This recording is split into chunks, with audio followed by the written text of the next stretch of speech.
Hi viewers, welcome to my channel Archana Jamalpur. Shravana మాసం వచ్చేసింది. అందరికీ శ్రావణ మాసం అంటే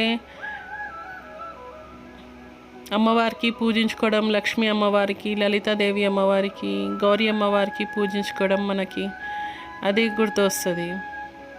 శివుడిని పూజించుకోవడం.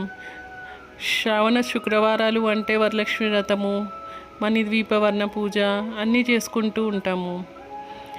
అందరూ ఆడవాళ్ళు వాయనానికి పిలవడం, ముత్తైదులకి పూజలు చేసుకోవడం, ఒకరింటికి ఒకరు వెళ్ళడం, ఇలా మనం పూజ చేసుకుంటూ ఉంటాము.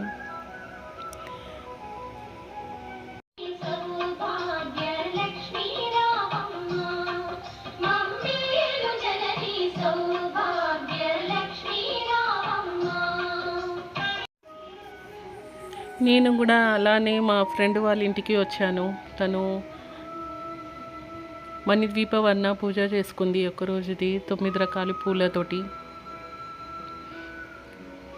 వాయనానికి పిలిచారు, మనం వెళ్ళాల్సిందే. అమ్మవారిది మనం ఆశీర్వాదం తీసుకోవాల్సిందే.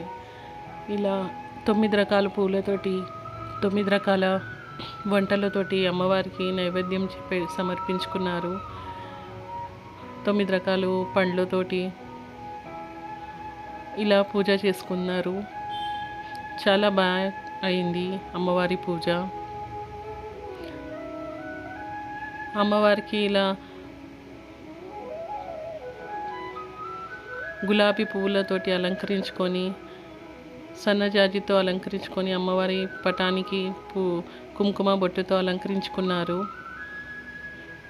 చాలా బాగా చేశారు అమ్మవారి పూజ.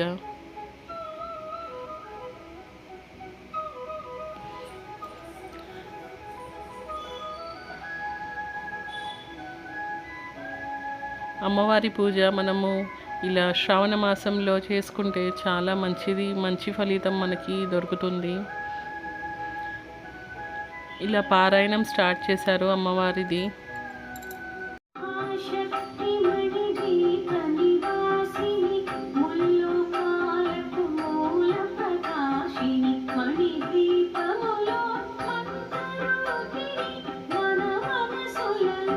ఇలా 9 సార్లు మణిద్వీపవర్ణ పారాయణం 9 రకాల పూలతోటి చేసుకొని, ఆ తర్వాత మంగళహారతి ఇచ్చుకున్నాము అమ్మవారికి. అందరం కలిసి పాడుకున్నాము. చాలా మంచిగా అయిపోయింది పూజ. నేను కూడా అమ్మవారికి పూజ చేసుకున్నాను. పసుపు కుంకుమ సమర్పించుకున్నాను, అక్షంతలు, పుష్పము. అమ్మవారికి అందరి కోసము, నా కోసం మొక్కుకున్నాను. అందరు బాగుండాలి, మనం బాగుండాలి.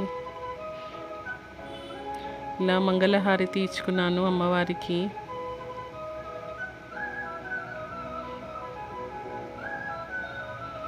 అమ్మవారి కటాక్షం అందరి మీద ఉండాలి, అందరూ బాగుండాలి.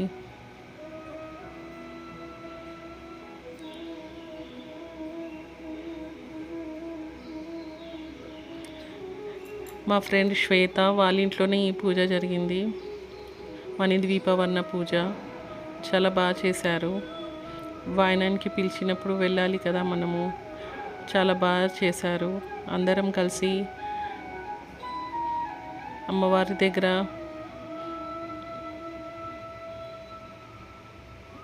ఫోటో తీసుకున్నాము. చాలామంది వచ్చారు ముత్తైదులు.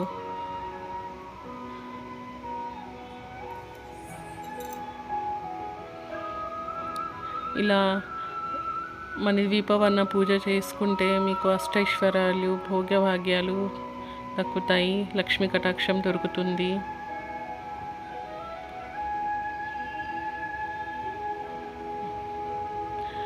నా ఫ్రెండ్ శ్వేత వాళ్ళ ఇంట్లోనే పూజ చేసుకున్నాము.